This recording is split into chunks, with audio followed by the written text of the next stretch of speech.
Again, good morning sa lahat. So, dito kami natulog sa bahay namin dahil para ma-monitor namin kung sino yung mga nangunguha dito. Yes. Pero I'm sure wala naman siguro, diba? Kasi binabantayan po tayo ni Lord. Oo, then gusto din namin matulog sa bagong bahay namin dahil meron na kaming bahay. Ayan. So ngayon, dahil nga medyo natapos na po yung ating grills na pinapagawa at ang natapos na po ay 3. Ngayon po, dahil nakulangan po siya mga ka-love, ngayon po ay bibili na lang po tayo ng square bar 18, kibali 18 lahat mga ka-love. Then yung mga ka-love, red lid, then concrete nail, and then yung liha mga ka-love. Kasi yung liha kasi is kailangan mo siyang iganon yung liha para mawala yung mga taya kung sa Bisaya pa din. Bago lagyan natin ng pintal. O pintura. Tapos para pag malagyan na po siya ng pintura mga ka-love, hindi siya agad-agad o hindi siya madali nakuha yung pintura. Oo, babe. Brush talaga, babe. Meron pong brush. Brush po? Brush yung kamay. Kamay, ragad. Brush daw mga ka-love. Yun yung bibilhin natin, yung mga materyales. Pero naubos na ba lahat yung materyales doon? Oo, naubos na. 3 lang yung nagawa. Pero may kulang pa 2. So, kaya bibili tayo ulit daw ng materyales bago na. Para ma-perfect lahat ng mabuhat na lahat na yung 5 grills. Pero wag kayo mag-alala kasi sa bintana natin, nalagyan natin yan ng grills. Maraming salamat sa mga suggestion. Pero okay naman talaga mag-suggest. Pero wag naman yung suggestion na parang medyo may iba kasi na nanginginsulto, ganun. Hindi naman talaga tayo perfect. Lahat naman talaga tayo nagkakamali. I know, kung ikaw siguro kung may bumisita din sa bahay nyo or ganun, alam ko din na meron ding pagkakamali. Yung suggest lang, pero wag yung parang nanginginsulto na din. Kaya yung parang medyo yung isa yung sa pagkakamali talaga. Lahat naman talaga meron tayong suggestion, pero wag naman yung parang pinapasakit na mo yung tao. Yun po. So ngayon mga ka-love ay punta na po tayo doon sa hardware dahil doon tayo bibili at para magawa na po yung kulang sa ating grills na 2. Para po pagkatapos mong magawa yung grills ay pipinturaan na siya tapos ilagay na din dito sa ating bintana. So, ano pang hinintay nyo? Let's go! Liyon siya yung ikuan ba? Sa pakon mo na red lid.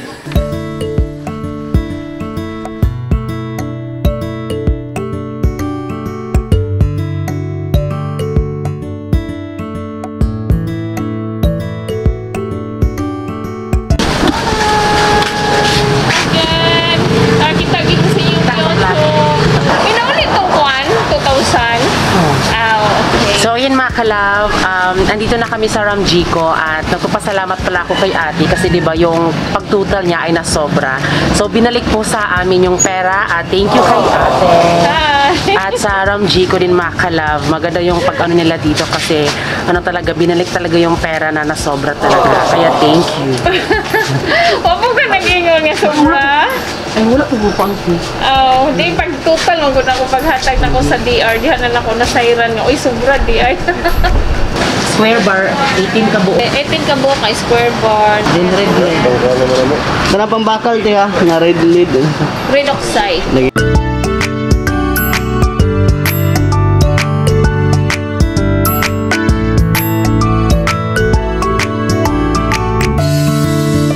So ito ay para po sa grills natin mga kalawang, para makuha po yung mga kalawang mga kalab na nakakadikit sa grills.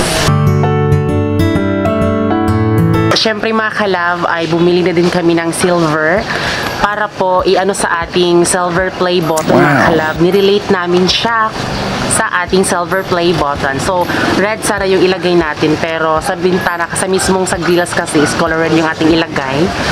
Para andun pa din yung kulay ng YouTube. And then syempre ito sa gitna ay yung silver mga kalab. So ayan, nakabili na tayo ng materialis po para sa ating grills. Punta na tayo doon mga kalab kasi diba i-deliver na naman nila kuya. Let's go!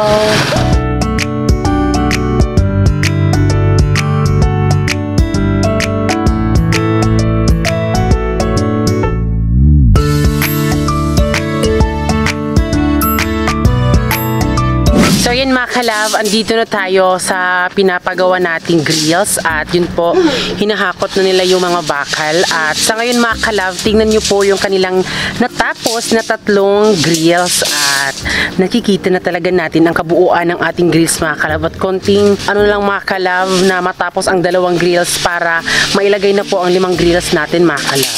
At ayan po yung ating 2 grills mga kalab. Ayan, isinabit lang po siya at ayun po yung isa.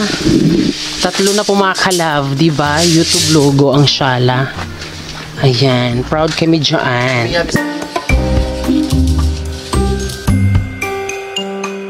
So ayun mga kalab, ito naman yung pako na pang concrete grills mga kalab, binili ko at susukatin natin kung okay ba. Okay. Ay. Tura? Oh.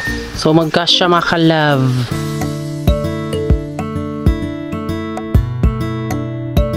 So ngayon mga kalab ay meron na tayong nagawa 3 na grills mga kalab. So ngayon ay kinukuhaan po ng kalawang mga kalab kasi may kalawang na talaga yung grills natin. So ayan po yung ginagawa niya, kinukuhaan ng kalawang. Bago lagyan ng pintura mga kalab, ayan na po.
So ngayon mga kalab, ang kinakat po ni Uncle mga kalab ay kinakat niya po yung mga letter Mac, which is yung F and U.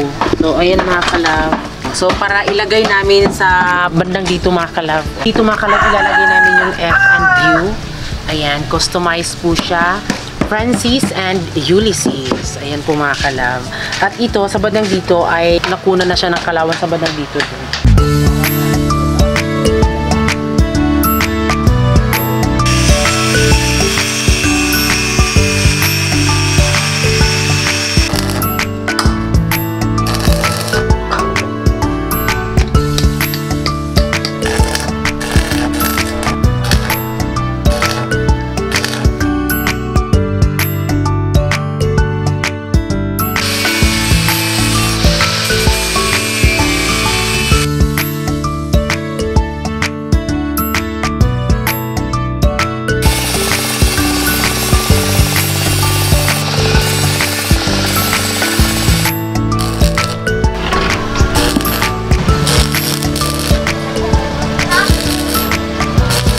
Nasulungan lang po rin.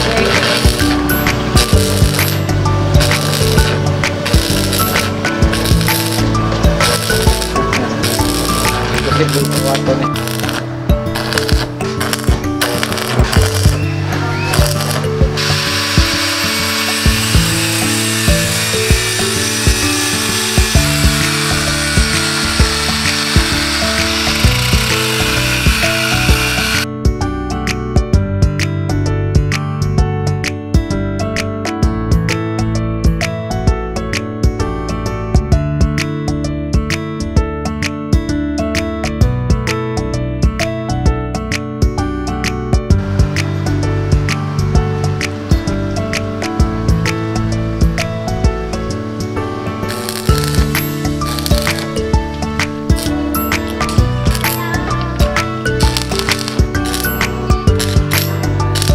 ngayon mga kalab, dahil hapon na mga kalab, so ngayon ay bukas na ipagpatuloy mga kalab. At least meron na po silang natapos na tingnan nyo mga kalab, papakita ko sa inyo mga kalab. Ayan po mga kalab, ayan, ito yung sa akin mga kalab, Francis mga kalab. So ito naman kang Yuli mga kalab, ang init. Yuli mga kalab, ayan. So ayan, napakaganda mga kalab. Tingnan nyo mga kalab, ayan. So ngayon mga kalab, dahil hapon na ngayon ay uuwi na kami kasi meron pa silang gagawin kasi time relax na mga kalab. So bukas ay pagpatuloy mga kalab. Bye bye mga kalab, just keep on watching. Tomorrow. So ngayon mga kalab ay andito na tayo sa paggagawan po ng ating grills at you can see mga kalab ay ito po yung ibig sabihin namin na ilagay na din po yung F and U. So merong nag-comment doon na wag daw F and U kasi daw Q. Spelling pa lang mali na talaga, 'di ba? Kasi yung U kasi is Y-O-U, not U talaga na Ulysses talaga. Kasi yung spelling kasi ng U is F-U-C-K then Y-O-U, hindi po siya yung mga kalab. Kaya ito po, wala pong masamang meaning 'yan. At ito nga po mga kalab, titingnan siya sa malayo mga kalab is kulay white siya, pero pag nakita mo siya sa talaga is silver mga kalab. Kaya ito po silver mga kalab kasi 'di ba nagkaroon tayo ng silver play button at kung aabot tayo sa 1 million subscribers ay papalitan na naman natin tong gold, 'di ba? Kasi makakatanggap na naman tayo ng gold play button. So yun po talaga mga kalab. Ayan, natapos na po yung 4. Pero hindi pa po ito na final talaga mga kalab. Meron pa po siyang final na color talaga dito sa banda. Ayan, at ayun po, tapos yung pang-4 mga kalab, ayan. And I know kung sa iba hindi maganda, pero sa amin ay maganda talaga siya. Kasi 'di ba para sa amin is kinu-customize talaga namin. At ngayon dahil medyo kulangan pa yung pintura mga kalab, ngayon ay bibili tayo ng pintura para po sa color red mga kalab. Siguro ibabagay lang siguro namin sa color of namin is Spanish red yung bibilhin natin na pintura. Kaya dahil dito mga kalab ay red lid lang po ito. So kinunan po ng kalawang tapos nilagyan po ng red lid mga kalab para hindi siya agad-agad na maalis po yung pintura mga kalab. So ngayon ay punta na tayo doon sa hardware para bumili po ng pintura na color red. So let's go!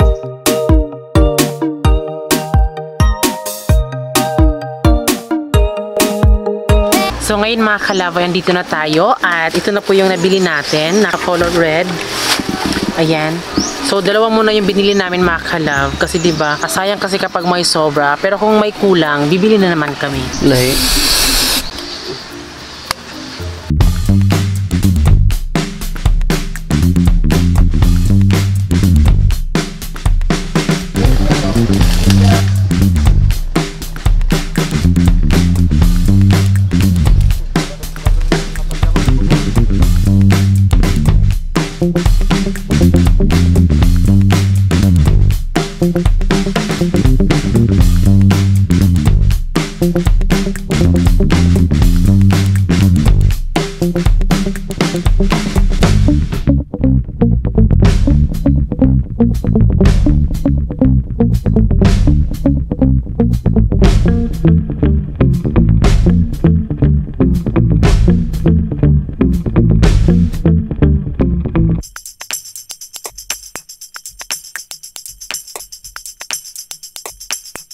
Tinutulungan na lang namin mga kalab sa pagpintura para mas madali at kailangan kasing lagyan na ng grills lalong-lalo na parang kumakalat na talaga yung mga magnanakaw sa lugar namin sa Dahican. Ayan, so nag-worry naman yung kapitbahay namin kasi merong ex-army and then yung konsihal na nakawan na naman mga kalab ng wire at inano po yung bintana, I mean yung mga kalab, yung tindahan, binuksan po siya. Kaya yun po mga kalab, maya-maya po mga kalab ilalagay na po natin yung grills sa ating bahay. Kahit gabi mga kalab, so kailangan siya.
kalab, ito na po ang very final po ng ating customized na grills. At ayan po, we are proud to say na sa YouTube kami, na iba yung buhay namin mga kalab, kasi noon wala talaga kami mga kalab. Pero sa ngayon, naano na namin yung mga needs namin. Inspired po kami sa YouTube mga kalab. At alam niyo ba mga kalab, na struggle kami sa aming silver mga kalab, dyan sa silver na YouTube logo mga kalab. Kasi diba, yung nabili kasi namin is silver siya, pero pag tiningnan mo siya sa malayo, kulay puti siya. Pero pag tiningnan mo siya dyan sa pangmalapitan talaga, ay hindi na po siya nagiging white. Silver ho talaga siya mga kalab. At yun po, nakalagay na po yung ating F&U.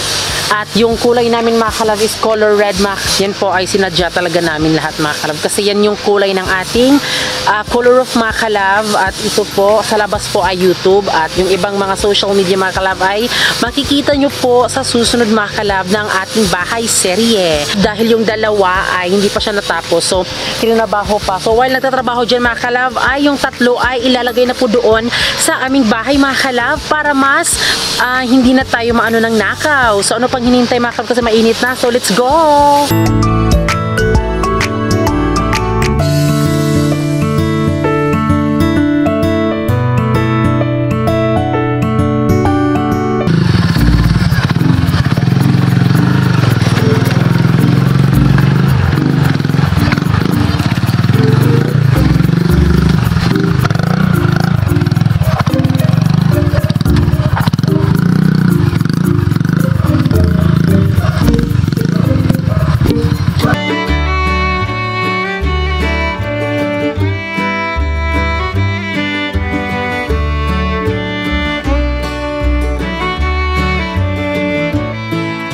So yan mga kalab, andito na kami sa bahay namin at yan po, diniskarga na po yung ating grills. At kung mapapansin nyo po mga kalab, I know, madami din pong nakapansin kung bakit walang screen. Ayan, di ba?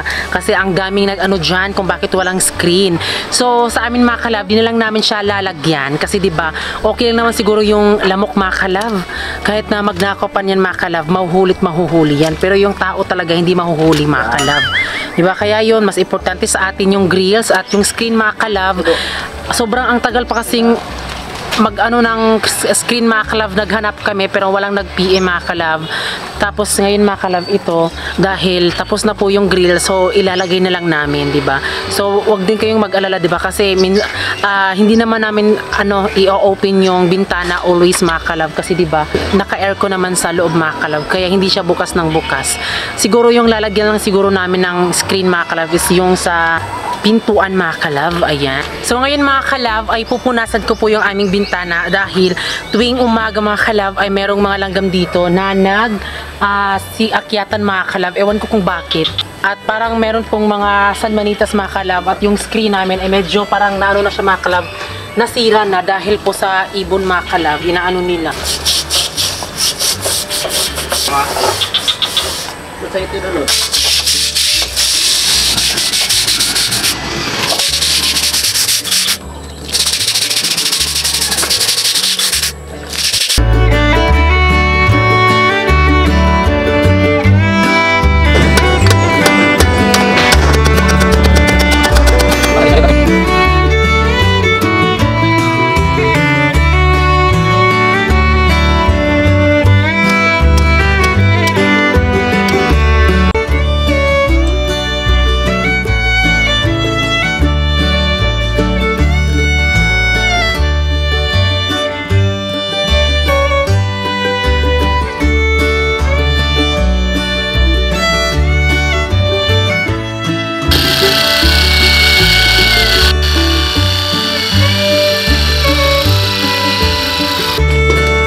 So ayan mga kalab, yung pang last po na nilagay po natin grills ay tapos na po at maraming salamat ila Uncle Danny mga kalab. Ayan sila. So, yan po mga kalab ay hindi namin malalagay ang grills kung wala sila. Kaya sa lahat ng nagsuporta, marami pong salamat. At as you can see mga kalab ay hindi po siya napinturaan. Siguro bukas mga kalab ay mapipinturahan yan. Sobrang minadali lang talaga namin kasi bukas ng madaling araw ay meron pong trabaho sila Uncle Danny mga kalab. Kaya ito ngayon mga kalab, hindi nyo pa man nakikita yung kabuuan pero makikita nyo po yan as soon mga kalab. Kaya thank you din sa mga sumuporta. Ayan, at andito din si Papa Buboy mga kalab. And then, kay yan mga kalab, i-follow nyo daw siya sa kaniyang TikTok account, TF Christian Daculo. At maraming salamat po sa nag-follow sa kanya dahil parang medyo nag-boom ang kanyang TikTok mga kalab. Kaya i-follow nyo pa siya again. So yan mga kalab, good evening. At yun nga, naikabit na po ang 5 grills sa ating bintana. Pero sa next vlog mga kalab ay kailangan muna nating pinturahan yung 2 mga kalab. So sila sana yung nagpipintura pero kami na lang, volunteer na lang kami at tinulungan lang namin sila para mas madali, di ba? Kasi kailangan talagang matapos para maisara na po yung ating bintana talaga para hindi na kami mag-worry, di ba? Kasi sobrang nakakatrauma talaga ang mga pangyayari. Kaya thanks God, meron ng grills. Salamat sa lahat ng nagsuporta dahil kung hindi dahil sa inyo ay hindi kami magkakaroon ng grills. Sa lahat po ng aming mga supporters, thank you po at lalong-lalo na kay Papa God. Kaya sa wakas, ay, lahat ng concern nyo ay na-appreciate talaga namin. Maikling message man or mahaba, sobrang nakaka-appreciate talaga mga kalab. Kaya wag kayong mag-alala dahil itong mga ginagawa namin is para lang din naman sa inyo para mas maging sumaya kayo. I know na hindi kami yung mga joker na couple pero pinapakita namin sa inyo kung paano maging inspire yung mga taong nawalan po ng gana na mag-abot sa kanilang pangarap. Kaya sa may mga pangarap dyan, wag mong hayaang di mo maabot yung pangarap mo dahil may plano ang Diyos para sa iyo. Kumilos ka dahil may pangarap ka sa buhay. So ayun mga kalab, maraming salamat po sa lahat ng nanood. At syempre bago kayo umalis, please don't forget to subscribe our YouTube channel at kami ang Family Love Team na nagsasabing dapat love.